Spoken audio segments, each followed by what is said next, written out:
noches, nos encontramos reunidos para continuar con el estudio del libro de Samuel. Pero antes de iniciar, quiero invitarlos a que inclinemos nuestros rostros para presentar una oración a nuestro Señor, Dios Padre Todopoderoso. Inclinemos nuestros rostros. Señor, te damos gracias por esta noche, te damos gracias, Señor, porque tú eres el ebenecer de nuestras vidas y en este estudio especialmente, Señor. Te pedimos que a través de tu Espíritu Santo seas tú iluminándonos y dándonos el entendimiento, Señor, que necesitamos para comprender el verdadero mensaje de esta palabra. Te lo pedimos, Señor, en el precioso y maravilloso nombre de nuestro Señor Jesucristo. Amén, amén y amén. Hermanos, amigos, buenas noches, nuevamente reunidos para continuar con este estudio, que en esta oportunidad vamos a estudiar los capítulos 15, 16 y 17 del segundo libro de Samuel, ¿no? Continuando con la historia, vamos a revisar primero la geografía bíblica. Estos capítulos se van a desempeñar básicamente dentro de lo que es el reino de Israel y entre las ciudades de Hebrón y el reino de Jesús. En esta oportunidad nos vamos a salir un poco del reino de David, que era un reino fronterizo con el reino de Jesús, porque en el detalle de la historia lo vamos a indicar cuando Absalón se va a mover, el hijo de David se va a mover a este reino, que vendría a ser el lugar de donde su abuelo de él vive, ¿no? Recuerden que David se casó con la reina de este reino. Entonces, vamos a empezar ahora, vamos a hacer un acercamiento para darnos cuenta de este reino de Jesús. Aquí ven ustedes el reino de Jesús. Y ahora los invito a que vayamos al capítulo 15 para iniciar el estudio detallado. Recuerden que David tuvo problemas con Absalón a raíz de que Absalón dio muerte a su hermano por la violación de su hermana Tamar, y después de haber estado alejado de David por un tiempo, David le permite que regrese a Jerusalén. Pero hemos visto cómo David se molestó, pero vimos que David se molestó por la acción que hizo Absalón, pero no vimos a David actuar, no vimos a David tomar alguna medida. En la misma manera, cuando su hija Tamar fue violada, David se molestó, pero tampoco adoptó una disciplina, una medida. Entonces, viéndolo desde el punto de vista familiar, vemos una actitud en la cual los padres se molestan por las acciones indebidas de los hijos que todavía tienen control, porque en este caso él tenía el control para ejercer disciplina, porque cuando ya no se tiene el control no se puede hacer nada. Pero en el caso, siendo él la posición política de rey y teniendo dominio y sabiendo que la ley de Moisés se cumple, entonces él podía ejercer una disciplina a sus hijos. Sin embargo, vamos a ver cómo realmente él solo se molesta y no ejerce ninguna disciplina. O sea, la actitud de David no fue la correcta tampoco, porque no actuó debidamente como padre y como rey ante la comisión de estos hechos que ya los hemos visto en la clase pasada. Los invito ahora a que abramos nuestras Biblias en el capítulo 15 y empecemos esta historia. En el capítulo 15 empieza diciendo: aconteció después de esto, de lo que acabo de detallarles, ¿no? Que Absalón se hizo de carros y caballos y 50 hombres que corriesen delante de él. Recuerden que Absalón es el segundo hijo. Muerto el primogénito, Absalón se considera que es el siguiente en la línea de sucesión del reinado de David. Sin embargo, a David, al permitirle que él regresara a la ciudad de Jerusalén, Absalón no está actuando debidamente, está comenzando a hacerse reconocer, porque él mismo es el que se agencia de tener carros y caballos y tener una comitiva de hombres corriendo de él para mostrarle al pueblo que él es el próximo rey prácticamente, ¿no? Ya empezamos a ver una actitud indebida. Y se levantaba Absalón de mañana y se ponía a un lado del camino junto a la puerta. Y a cualquiera que tenía pleito y venía al rey a juicio, Absalón le llamaba y le decía: ¿de qué ciudad eres? Y él respondía: tu siervo es de una de las tribus de Israel. Entonces Absalón le decía: mira, tus palabras son buenas y justas, mas no tienes quien te oiga de parte del rey. ¿Qué es lo que quiere decir, no? En este versículo 3 vemos, Absalón comienza a tener una actitud de socavar la actitud de su padre como un juzgador, como un administrador del reino.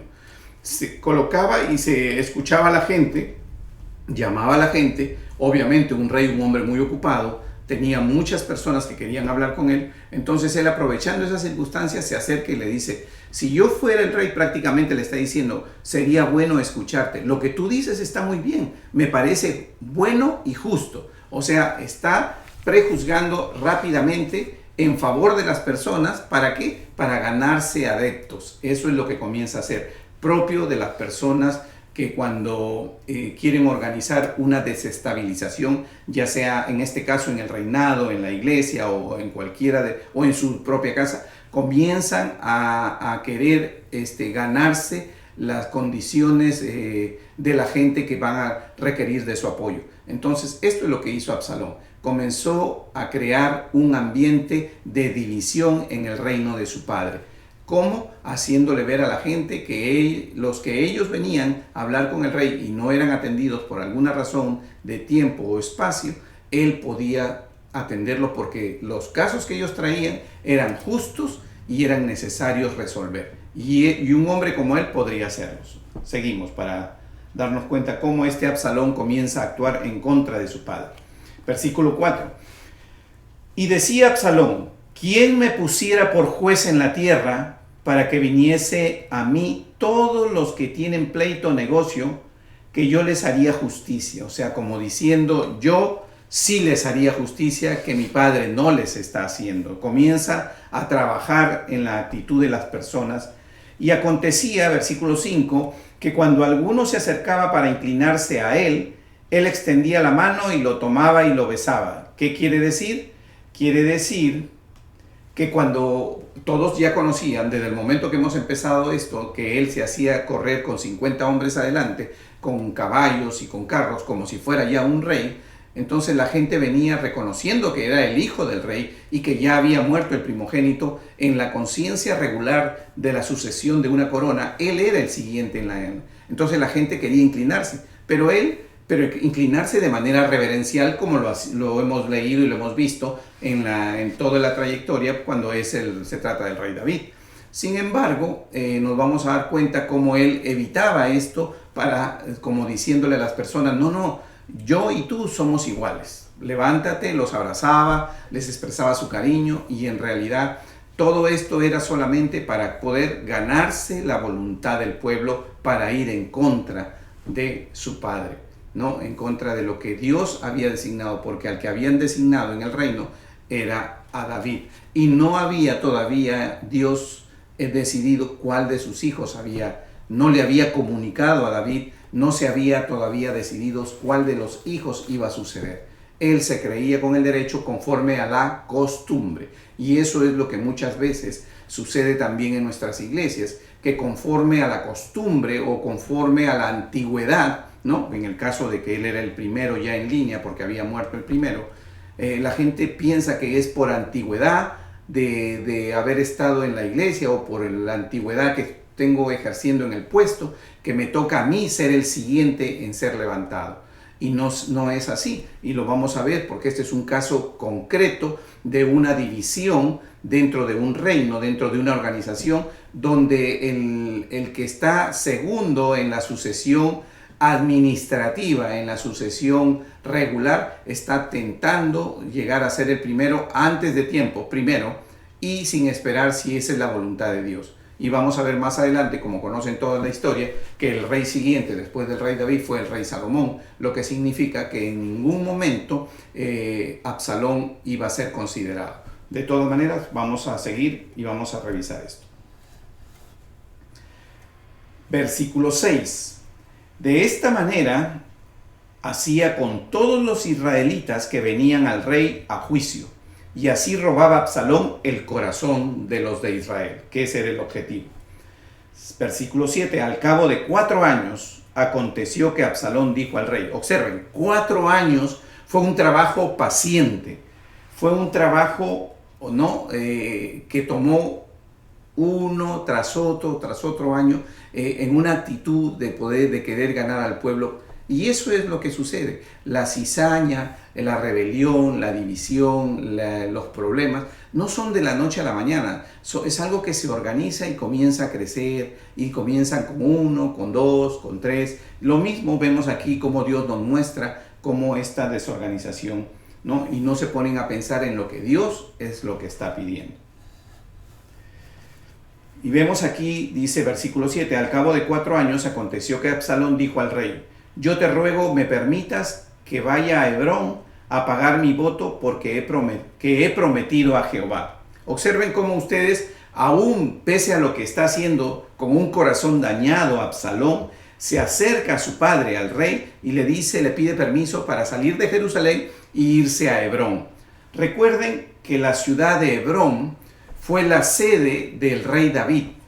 Cuando el rey Saúl muere y el rey David asume por primera vez un reinado, que es el reinado solo de la tribu de Judá, no del reino de Judá, de la tribu de Judá, conforme a la historia que hemos estudiado. Cuando es reconocido por la tribu de Judá como rey, su sede en la cual él se asienta es en la ciudad de Hebrón. Entonces nos vemos nosotros aquí que él está tratando de ir a la ciudad que fue de su rey, que fue de su padre. ¿Para qué? Porque es la ciudad que de una u otra manera reconoció a David como rey. Sería la ciudad más fuerte en cuanto a apoyo si algo sucediera a David. Entonces él quería que en la ciudad de Hebrón empujar la gente fuera del agrado de David para que lo elijan a él. Y nos vamos a seguir leyendo y nos vamos a dar cuenta cómo esa mala fe, pese a que él habla de buena manera con el líder, que en este caso es el rey David, su padre, aún esa buena manera en que habla, hay un corazón dañado atrás, donde él miente, dice él que quiere ir a hacer un voto, pero en realidad lo que está queriendo hacer es ir y levantar ese pueblo a favor de él, porque era un pueblo muy aferrado a David. Fue su primer momento en que Dios lo envía a Hebrón, para donde toma el reinado de la tribu de Judá, no de Israel todavía, porque recuerden que en ese momento es Isboset el rey de Israel, de 11 tribus, y David inició su reinado con una tribu que es la tribu de Judá. Seguimos. Dice, al cabo de 4 años aconteció que Absalón dijo al rey: yo te ruego me permitas que vaya a Hebrón para pagar mi voto que he prometido a Jehová. Porque tu siervo hizo voto cuando estaba en Gesur, en el reino de Gesur, en Siria. Ya lo hemos mostrado en el mapa, que esa es la tierra de su abuelo, donde él huyó, diciendo: si Jehová me hiciere volver a Jerusalén, yo serviré a Jehová. Y el rey le dijo: ve en paz, y se levantó y fue a Hebrón. O sea, David, que no tenía el corazón dañado para con su hijo, pensando en que su hijo le dice la verdad, lo autoriza y le dice: ve en paz. Seguimos. Versículo 10. Entonces envió Absalón mensajeros por todas las tribus de Israel diciendo: cuando oigáis el sonido de la trompeta diréis: Absalón reina en Hebrón. ¿Se dan cuenta?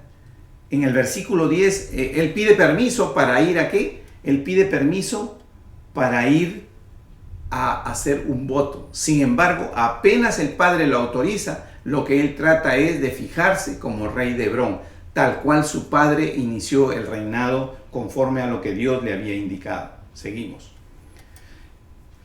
Diréis: Absalón reina en Hebrón. Versículo 11. Y fueron con Absalón 200 hombres de Jerusalén convidados por él. O sea, él armó un banquete en Hebrón, los cuales iban en su sencillez sin saber nada. ¿Qué quiere decir?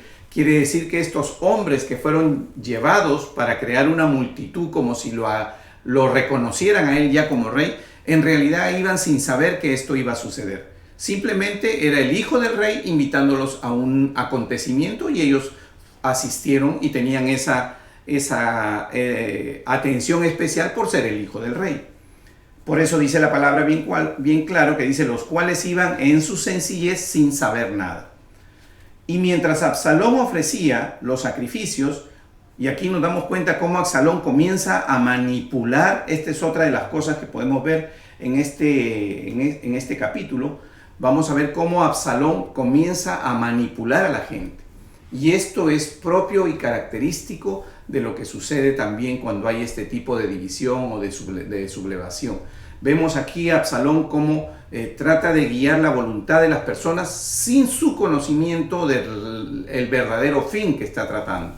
¿Por qué? Porque lo que está haciendo es tratar de mover la masa para que en el momento debido la masa diga, oh, está bien, te apoyo, de repente, ¿no? O sea, tratando de agradar, pero inicialmente conduce a personas con engaño, propio de la manera en que se realizan usualmente este tipo de cosas.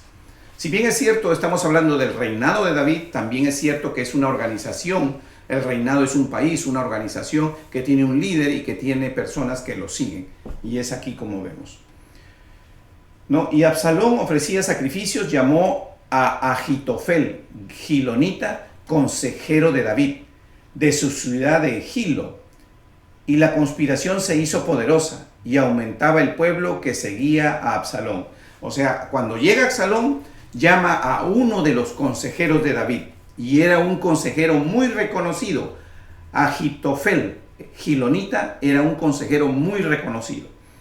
Entonces, habiéndose rodeado no solamente de hombres que lo apoyaban, pueblo que lo seguía sin conocimiento, sino que estaba siendo manipulado, y hombres en cargo de responsabilidad o de asesoramiento que realmente tenían una influencia mayor sobre la gente, él se hizo poderoso en su sublevación, en su conspiración, porque se afianzó producto del rodeado de la gente, y lo hizo en la misma ciudad donde su padre se inició.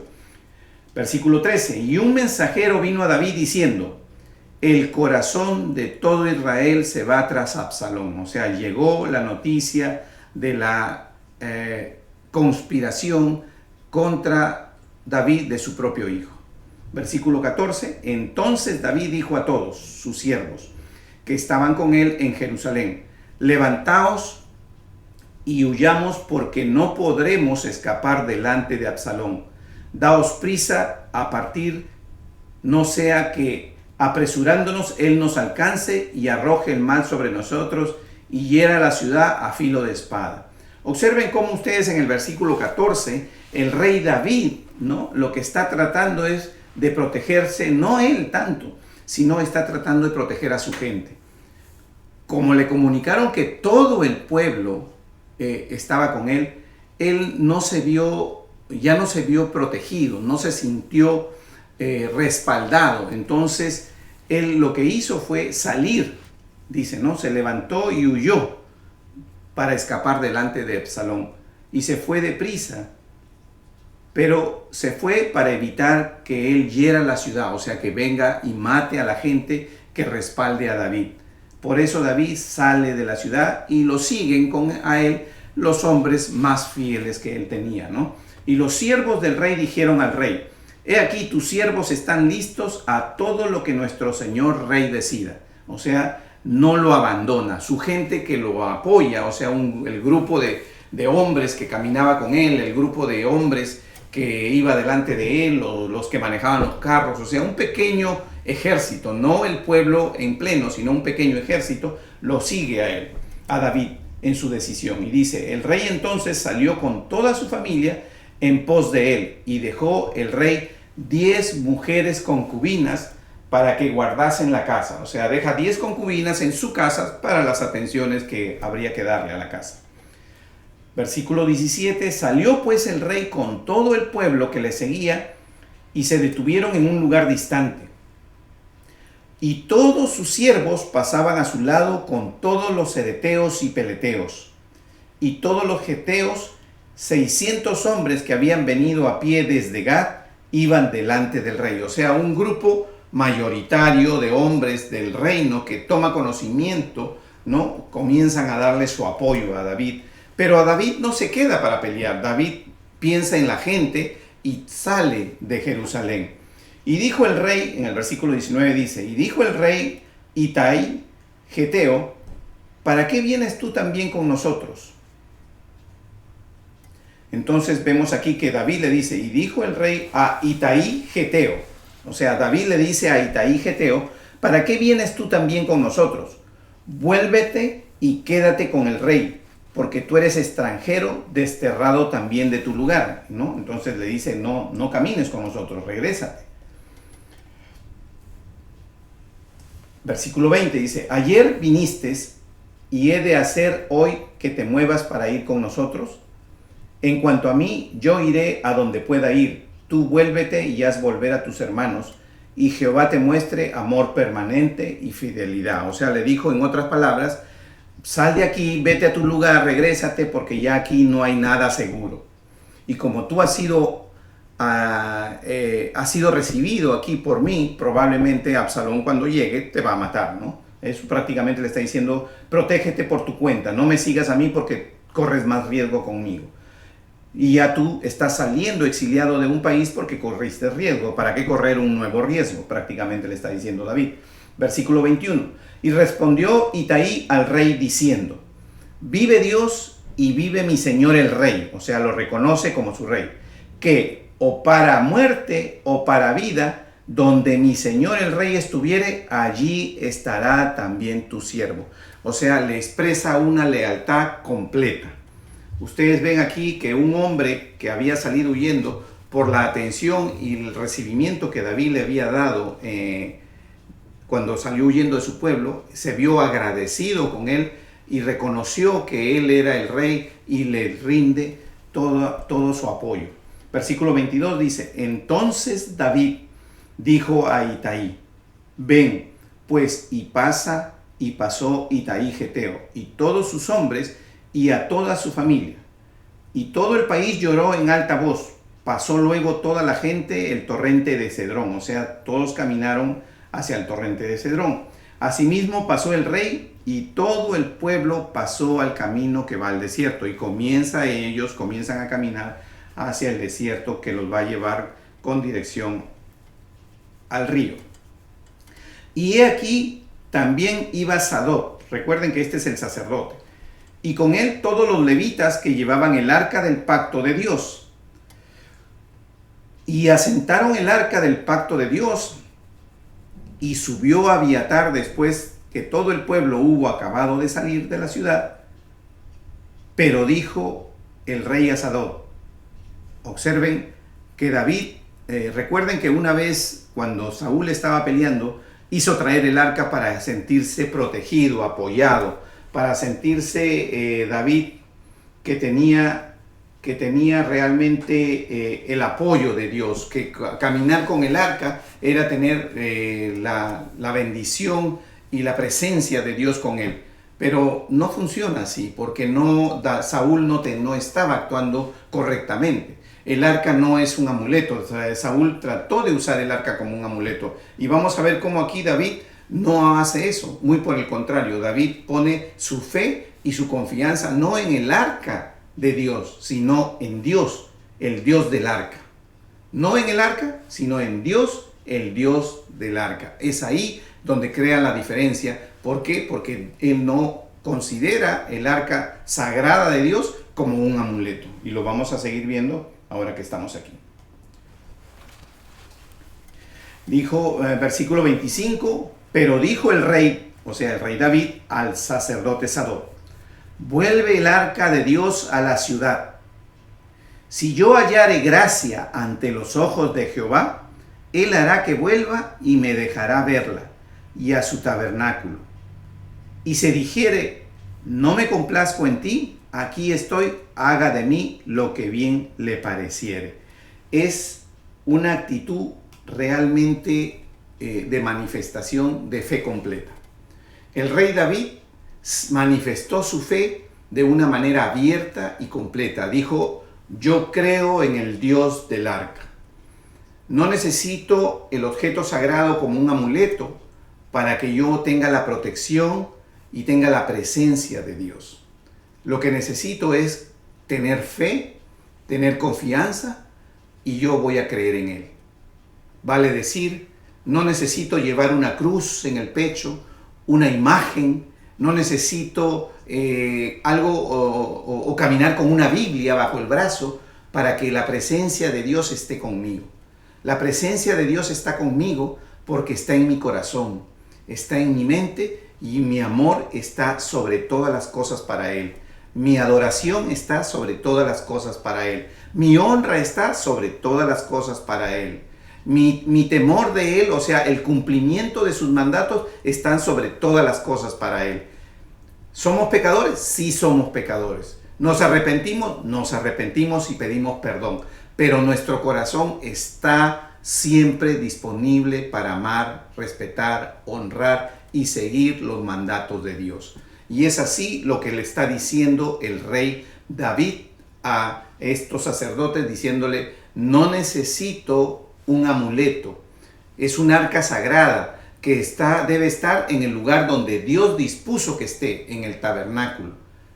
Si Dios quiere que yo vea el arca y Dios tiene favor conmigo porque me considera, me bendice y me va a seguir bendiciendo y me va a mantener en el dominio del reinado, así será. Y si no, Señor, mi vida, mi alma, mi cuerpo, mi espíritu, todo mi ser, los pongo a tu disposición. ¿Para qué? Dice David, para que se haga conforme a tu voluntad.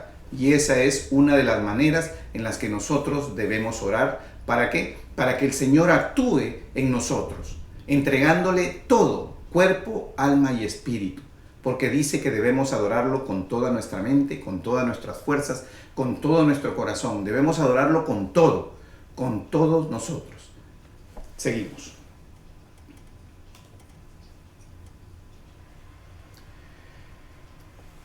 Versículo 26. Y si dijere: no me complazco en ti, aquí estoy, haga de mí lo que bien le pareciere. Versículo 27. Dijo además el rey al sacerdote Sadoc, o sea, dijo además el rey David al sacerdote Sadoc: ¿no eres tú el vidente? O sea, lo cuestiona a su sacerdote diciéndole: tú no eres el sacerdote, el profeta, vidente, le llamaban a los sacerdotes, a los profetas. Dice: vuelve en paz a la ciudad, o sea, confía en Dios, y con vosotros vuestros 2 hijos, o sea, lo regresa al sacerdote y sus 2 hijos, Ahimaas, tu hijo, y Jonatán, hijo de Abiatar. Mirad, yo me detendré en los vados del desierto hasta que venga respuesta de vosotros, que me dé aviso. ¿Que le dé aviso acerca de qué? Acerca de lo que está haciendo Absalón. Esa era la idea. Entonces Sadoc y Abiatar, estos sacerdotes, son 2 sacerdotes, volvieron al arca de Dios a Jerusalén y se quedaron allá conforme les había indicado el rey David. ¿Para qué? Para que por intermedio de sus hijos, cuando haya que suceda algo, algún evento, alguna novedad, alguna noticia que tenga que ver con las acciones de Absalón, le comunicaran a través de sus hijos a David. Seguimos, versículo 30. Y David subió la cuesta de los olivos y la subió llorando, llevando la cabeza cubierta y los pies descalzos. También todo el pueblo que tenía consigo cubrió cada uno su cabeza e iban llorando mientras subían. Versículo 31. Y dieron aviso a David diciendo: Ahitofel, recuerden, este es un hombre muy considerado en el pueblo porque es un consejero muy sabio. Ahitofel está entre los que conspiraron con Absalón. Entonces dijo David: entorpece ahora, oh Jehová, el consejo de Ahitofel. ¿Por qué David pide a Jehová que entorpeciera el consejo de Ahitofel? Porque era un hombre sabio. Era un hombre que había servido como consejero muy acertado. O sea, era un hombre que realmente lo consideraban y lo tomaban en cuenta, y el pueblo respetaba sus decisiones que él sugería.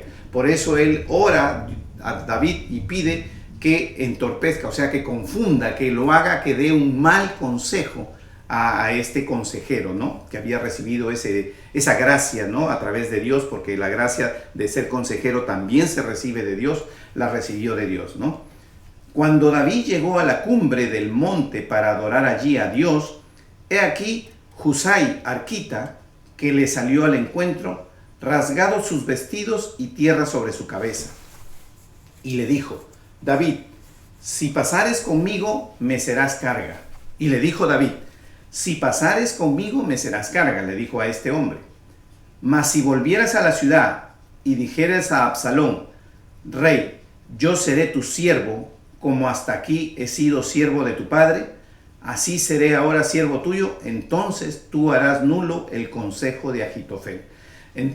Recuerden que leímos que el versículo anterior, él pide a Dios que entorpezca, y Dios le pone a este hombre, a Husai Arquita, ¿para qué? Para que vaya y dé otro consejo, ¿no? Para que se acerque a Absalón y entorpezca el consejo de Ahitofel. Versículo 35 dice: no estarán allí contigo los sacerdotes Sadok y Abiatar. Por tanto, todo lo que oyeres en la casa del rey, se lo comunicarás a los sacerdotes Sadok y Abiatar. ¿Por qué? Porque ya David, le había dejado el encargo de que si ellos conocían algo, manden a sus hijos para que le avisaran. Entonces le dice a este Husai Arquita: si tú sabes algo, se lo dices a los sacerdotes se lo dirán a sus hijos, y sus hijos vendrán y me lo dirán a mí, dice David. Esa era la secuencia. Versículo 36, y he aquí que están con ellos sus dos hijos, Ahimás el de Sadok y Jonatán el de Abiatar. Por medio de ellos me enviarás aviso de todo lo que oyereis. Versículo 37, así vino Husai, amigo de David, a la ciudad, y Absalón entró en Jerusalén. Observen cómo en este momento Absalón ya entra a Jerusalén. O sea, después de haber estado en Hebrón, después de haberse movido a Hebrón y ya haber ganado al pueblo de Hebrón, la ciudad donde se inició el reinado de David, la ciudad que podríamos considerar era la más fuerte apoyando a David, porque lo apoyó, fue los primeros que apoyaron, los ancianos de Hebrón apoyaron a David, ¿no? Y entonces ahora él, ya ganándose Hebrón, gana respaldo y viene ya a la ciudad de Jerusalén. Capítulo 16. Y cuando David pasó un poco más allá de la cumbre del monte, he aquí Siba, el criado de Mefiboset. Recuerdan la historia de Mefiboset, el hombre que tenía malogradas las piernas, que era hijo de Jonatán, nieto del rey Saúl, que recibe gracia de David, donde él entrega todas las tierras de su abuelo, y le dice al criado que había sido criado de Saúl, le dice: ahora serás el criado de Mefiboset y lo ayudarás con tus hijos y con todos los hombres que están contigo para que cultive sus tierras, ¿no? Y trabaje para él, ya que Mefiboset estaba impedido de caminar. Dice: he aquí que Siba, el criado de Mefiboset, que salía a recibirle con un par de asnos enalbardados, y sobre ellos 200 panes, 100 racimos de pasas, 100 panes de higos secos y un cuero de vino, y dijo el rey a Siba: ¿qué es esto? Y Siba respondió: los asnos son para que monte la familia del rey, los panes y las pasas para que coman los criados, y el vino para que beban los que se cansen en el desierto. O sea, Siba trae toda esta ofrenda hacia David, ¿no? De ayuda, de apoyo. Recuerden que están caminando en el desierto. No tenían mayor alcance de alimento, líquido. Versículo 3. Y dijo el rey: ¿dónde está el hijo de tu señor? Y Siba respondió al rey: he aquí, él se ha quedado en Jerusalén, porque ha dicho: hoy me devolverá la casa de Israel el reino de mi padre. Aquí en el versículo 3 leemos que prácticamente Mefiboset traiciona a David. Traiciona la gracia que tuvo David, la misericordia que tuvo David, ¿no? Yendo a presentarse prácticamente a Absalón para que Absalón le devuelva el reino de su padre. Entonces, aparentemente lo que dice este versículo es algo que realmente pareciera ser así. Pero más adelante en la historia, para no quedarnos con esta intriga, más adelante en la historia vamos a descubrir que no es cierto este versículo tercero, que es parte de una trama también de este siervo Siba para poder posesionarse de los bienes de Mefiboset. Como ustedes saben, también es una de las cosas que nosotros debemos aprender Cuando suceden desestabilizaciones en nuestra iglesia, cuando suceden problemas de división, si bien es cierto, hay un grupo que está dividiendo la iglesia, dividiendo la organización o creando los problemas, sublevando, llevando, manipulando a la gente, hay un grupo o una o dos personas que no son manipuladas, que no son parte de la sublevación inicial, que no son parte de esta organización, pero sí son personas que están observando lentamente dónde ellos pueden acomodarse.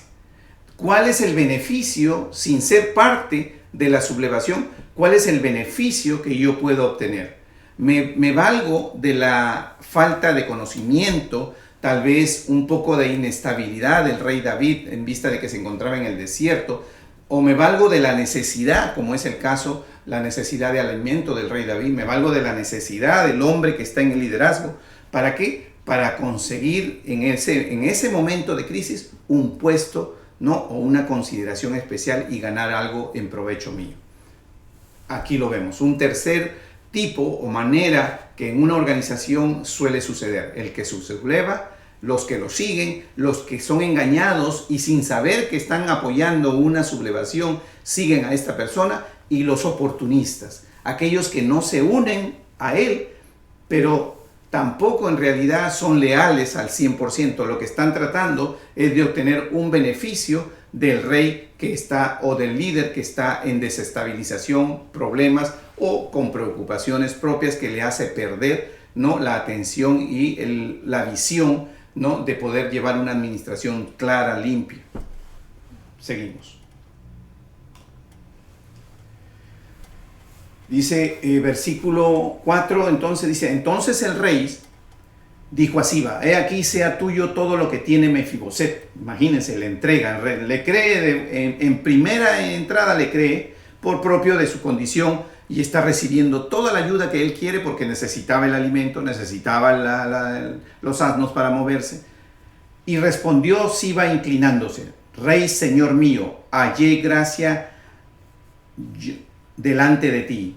¿Se dan cuenta? O sea, prácticamente él se aprovechó de una situación de necesidad y proveyéndolo a lo que se necesita, porque es verdad, el rey recibe lo que necesita de Siba, pero Siba no era el dueño, era Mefiboset, y se benefició pareciendo que era él. Versículo 5, y vino el rey David hasta Bahurín, y aquí salía uno de la familia de la casa de Saúl, el cual se llamaba Simei, hijo de Gera, y salía maldiciendo y arrojando piedras contra David y contra todos los siervos del rey David. Estaban caminando y hay un hombre que comienza a gritarles y a maldecirlos y a arrojarle piedras. Y todo el pueblo y todos los hombres valientes, o sea, todos los hombres de guerra, sus soldados de David, estaban a su derecha y a su izquierda, o sea, estaban cubriendo a David para que no le caigan las piedras. Versículo 7, y decía Simei, maldiciéndole: fuera, fuera, hombre sanguinario y perverso. Eso le gritaba. Jehová te ha dado el pago de toda la sangre de la casa de Saúl, en lugar del cual tú has reinado. Esto es algo, le grita como que él hubiera sido el autor de la muerte de Saúl, que él hubiera sido el autor de la muerte de Mefiboset, del hijo de Saúl. Y sabemos que en ambos casos David nunca estuvo de acuerdo que alguien vaya y levante la mano contra la familia o el rey Saúl. Y todo aquel que se atribuyó o hizo o mató a parte de la familia de Saúl, David lo ajustició. Sin embargo, siendo algo falso, este hombre lo maldice y le grita en esta manera, ¿no? Entonces seguimos leyendo y vamos a ver cómo aquí realmente David tiene una actitud de fe y confianza en Dios plena. Dice 9, entonces Abisaí, hijo de Sarbia, dijo al rey: ¿por qué maldice este perro muerto a mi señor el rey? O sea, ya hemos hablado de que en ese tiempo el sinónimo de perro, o sea, la figura que es una expresión en la que está usando, significa don nadie, ¿no? Esta persona que no es nadie, que no está ni a la altura de poder hablar así, se está maldiciendo al rey. Te ruego que me dejes pasar y le quitaré la cabeza. O sea, le pide permiso a David para terminar con esto.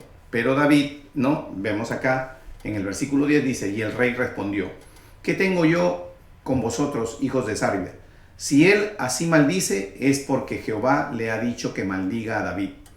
¿Quién pues le dirá, por qué lo haces así? Y dijo David a Abisai y a todos sus siervos, he aquí, mi hijo que ha salido de mis entrañas acecha mi vida.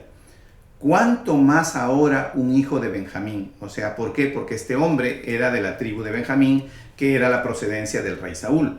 Dejadle que maldiga, pues Jehová se lo ha dicho. O sea, si él lo está haciendo es porque Jehová tiene el control de esto.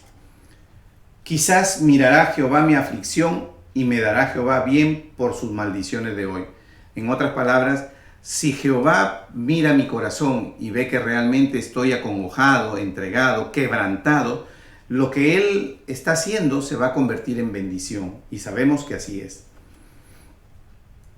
Dice, y mientras David y los suyos iban por el camino, Simeí iba por el lado del monte delante de él, andando y maldiciendo y arrojando piedras delante de él y esparciendo polvo. Y el rey y todo el pueblo que con él estaban llegaron fatigados y descansaron allí.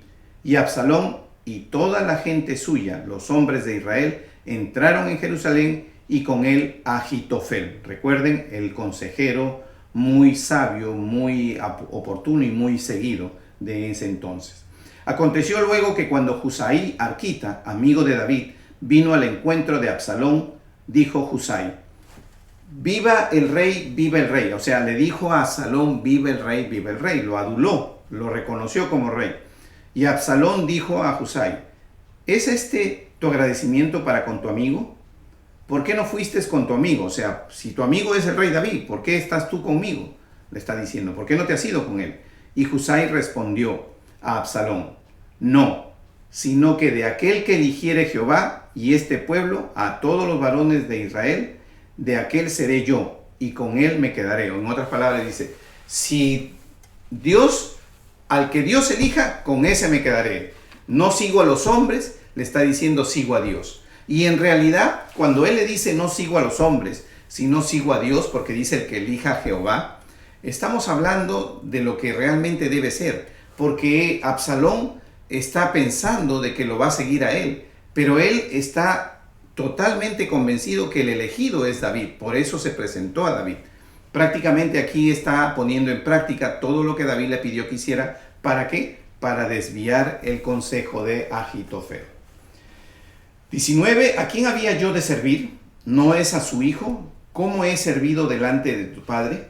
Así seré delante de ti. O sea, tan leal como con tu padre, así seré delante de ti. Dice, versículo 20. Entonces dijo Absalón a Ahitofel, dad vuestro consejo sobre lo que debemos hacer. Y aquí viene ya la intervención de Dios, porque David oró para que este hombre desviara, ¿no? Dejara de lado el consejo de Ahitofel. Y Ahitofel dijo a Absalón. Entonces dijo Absalón a Ahitofel. Y Ahitofel dijo a Absalón, le va a decir el consejo. Llégate a las concubinas de tu padre que él dejó para guardar la casa, y todo el pueblo de Israel oirá que te has hecho aborrecible a tu padre, y así se fortalecerán las manos de todos los que están contigo. O sea, en otras palabras, mantén relaciones sexuales con todas las concubinas, porque sabemos que esto es algo que no podía ser tocado, que no podía ser pasado por encima, porque Absalón, al tomar las concubinas de su padre, prácticamente está violando todas las normas del pueblo y de respeto hacia su padre como rey. Y entonces, si el pueblo ve que eso sucede, ya no hay vuelta para atrás. O sea, haciendo eso, Absalón está diciéndole al pueblo, yo soy el rey, me siento con la fuerza y el poder, y todo lo que es de mi padre lo tomo, y ya no hay vuelta para atrás. Seguimos. Dice, entonces pusieron para Absalón una tienda sobre el terrado, y se llegó Absalón a las concubinas de su padre ante los ojos de todo Israel. Y el consejo que daba Ahitofel en aquellos días era como si se consultase la palabra de Dios.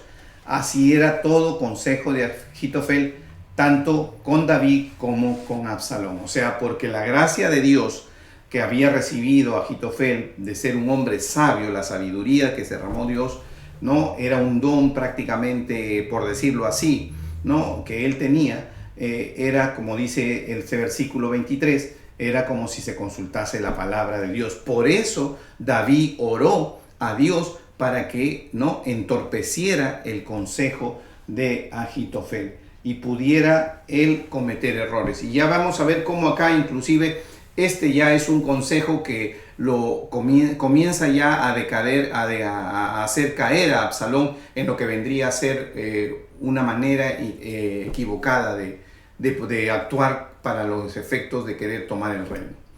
Hermanos, nos ha ganado el tiempo.